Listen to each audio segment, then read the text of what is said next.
There's been a lot of developments in the tech area recently, and I wanted to keep you guys updated. So now we have wireless PCs, or that's kind of how it works. So instead of there being all the cables on the front of the PC connected from the power supply, which will usually be on the bottom, all the way up to the top where the motherboard will usually be, instead the power supply is still either on the bottom or on the side with dual chambered cases, but it's connected to the back with new motherboards and it's different type of case. I'll leave a link to those in the description, but a little disclaimer, they are pricey. It's £730 or $916.20 just for the case, motherboard, and liquid cooled AIO, let alone all the other hardware that you have to buy like CPU, RAM, your actual GPU. But on the plus side, there is a little cool rectangle that stops your very visible GPU to power supply cable connector from being seen. I mean, it looks clean, but is it really worth the price? Next, we have integrated graphics that are becoming really good. The Ryzen 8 700G and the Ryzen 8 600G are rivaling some lower gen graphics cards now, as the 8700G scored an average FPS of 48 in Assassin's Creed Mirage, 45 in Cyberpunk 2077, which is insane considering how graphically demanding this game actually is. But it also got 62 in Warzone 2, 92 in GTA 5, 120 in CS2, 50 in Hogwarts Legacy, 63 in Spider-Man Miles Morales, 107 in Forza Horizon 5, 240 in Valorant, and all of these were in 1080p low to medium, and some was FSR. But you have to admit, this is impressive for integrated graphics, as it's not usually GPUs have multiple different cores and sections, but this is only one, and you also have the CPU inside of it as well. Technically, it's called an APU, but no one says that. So, but again, it's pricey. $300 or £239. I wouldn't recommend getting this if you're trying to budget game, because with that you can get a 1600 and a nice other GPU, maybe an Intel, maybe a Ryzen, who knows. But for budget gamers, I wouldn't recommend this. I don't think the tech is nearly as developed yet, and I don't think that it's ready. Maybe in a few years. I mean, with how fast technology's been developing, maybe few months. Few weeks would be a stretch. I use integrated graphics myself, and I wouldn't recommend integrated graphics if you have the chance to get a dedicated GPU without putting down your CPU too much. Now, here's the big hitter. AI has got massive growth in the past year and has crept its way into everything from school essays to Excel spreadsheets to a Windows taskbar and even gaming mice. Yeah, gaming mice. As any Logitech mouse with the Options Plus software can do anything that you program it to do regarding AI. And for $54.99, you can have your own dedicated mouse button to do things such as automatically respond to an email, create an essay, do advanced calculations, and pretty much anything you just don't want to do. Speaking of AI, Microsoft hasn't renovated their keyboard for 30 years, but now that's come to an end as they've changed their Windows key into a Copilot shortcut key. If you're not up to date, Copilot is a new Windows OpenAI bot that is pre-installed into all Windows devices automatically, and now our keyboards as well.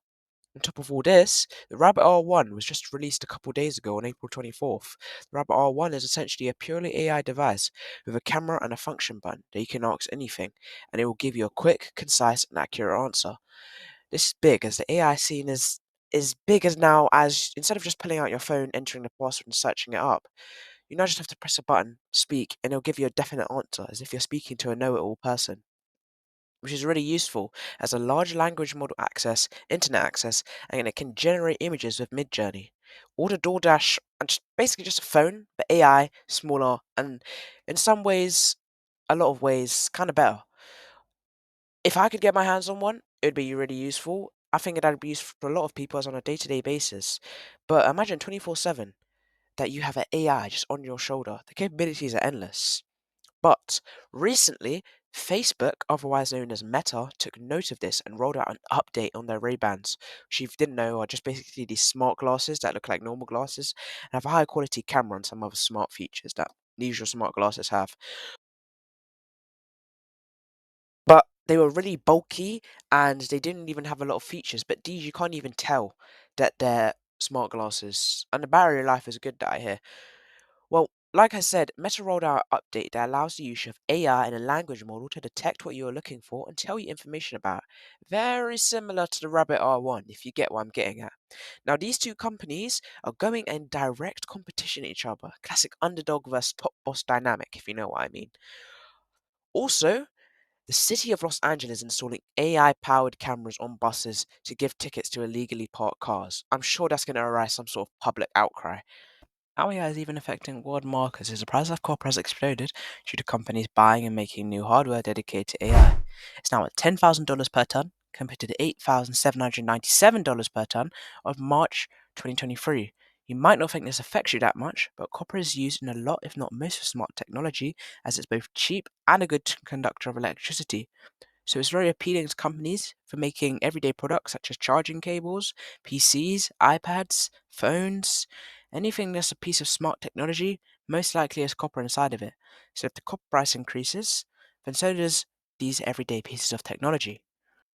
In bad, if not worse news, Windows is bringing back ads into Windows 11.